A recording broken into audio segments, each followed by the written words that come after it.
At what point, if any, can one draw a line between animals that have rights and animals that do not? Again, with the same with the moral question. This is a little difficult. How do you define rights for animals when we as humans don't always agree what the rights of other human beings are?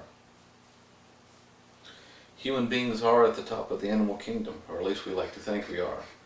And some may feel that we have the right over all other living creatures. The Bible says that man was given dominion over all animals. They are put under man's feet and are given into our hand by God himself.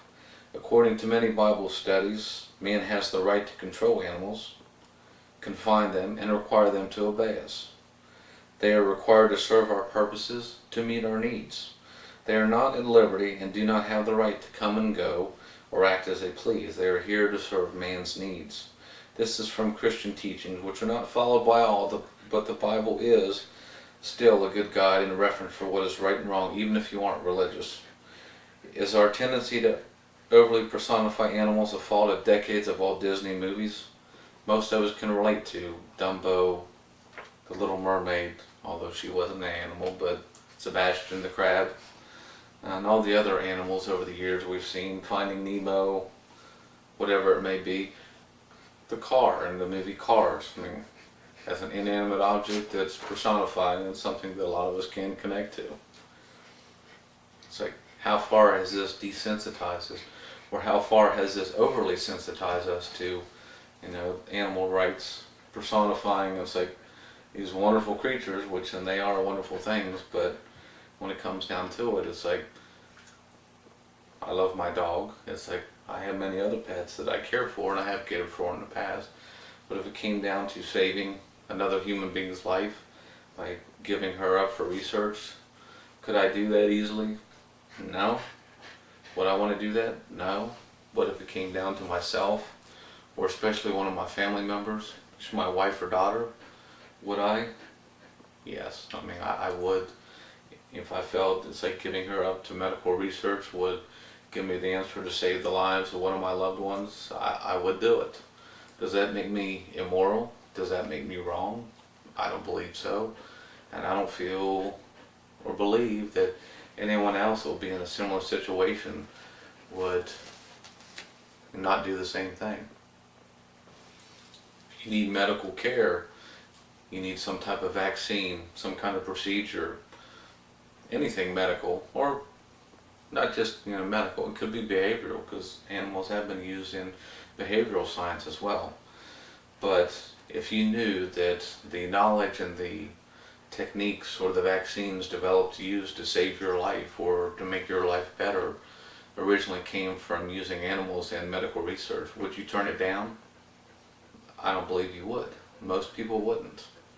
It's easy to talk about that in the abstract, that that's cruel and unusual to do that to animals, the way some animals have been treated in the past, and many may still be now. But it's like there's too much that we have gained over the centuries, and especially over the last decades, from animal research. And as I already mentioned, maybe we will get to a point of understanding and knowledge where we will no longer need to use animals. We'll be able to do it in a lab. Computer simulations, having enough knowledge where we can accurately predict what things will happen, or what we can do and can't do without having to use a living creature. But for the time being, I feel that it may not be a pleasant thing, but up to this point I think it has been a necessity. The benefits that we've gotten and the benefits that other animals have gotten from research being done. A lot of people don't think about in medical research, it's like that it's not just the knowledge that we gain for ourselves, or the knowledge that we gain for our own medical needs. It's also knowledge that's gained to help other creatures of the same species or other species. The benefits.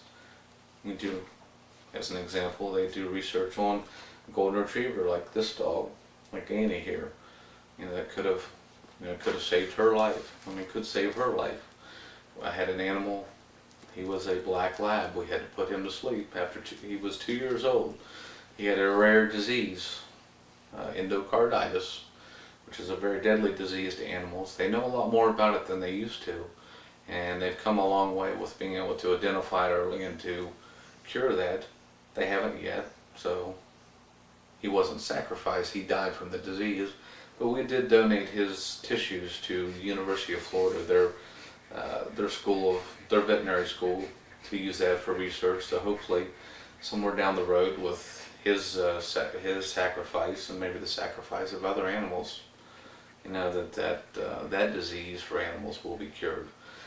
There's so many different aspects when you look at this. It's hard to explain. It's hard to say yes or no, or this is right or wrong.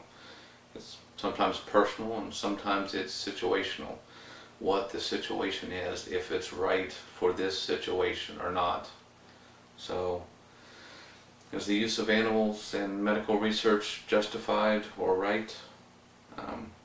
Yes, I think it is, in a limited scale, in a humane way, not just bloodily or boldly sacrificing animals for no good reason. But it's got us to the point we are now. I don't think we would have gotten to where we are now without it, and hopefully we won't need much more, but there's always the medical thing around the corner that we don't know about, or new medical procedure or cure around the corner that can only come right now from animal medical research in a lot of ways. Thank you, and the class has been enjoyable. See you next semester. Good evening, everybody. I hope this short video was informative. I'd like to let you know that even though there were times I used the singular in my speech, this was a collaboration between myself, Faith, and Jonathan.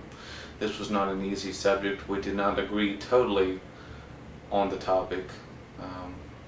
One of the group members was not for animal testing in the beginning. They could see some justifiable reasons why it should happen, but their initial response was they disagreed with animal testing. All in all, we did come to a consensus that it is necessary, not saying that it's a good thing, but that it has been and still is a necessary thing in certain circumstances. I'd also like to thank the following people for the contributions to this video.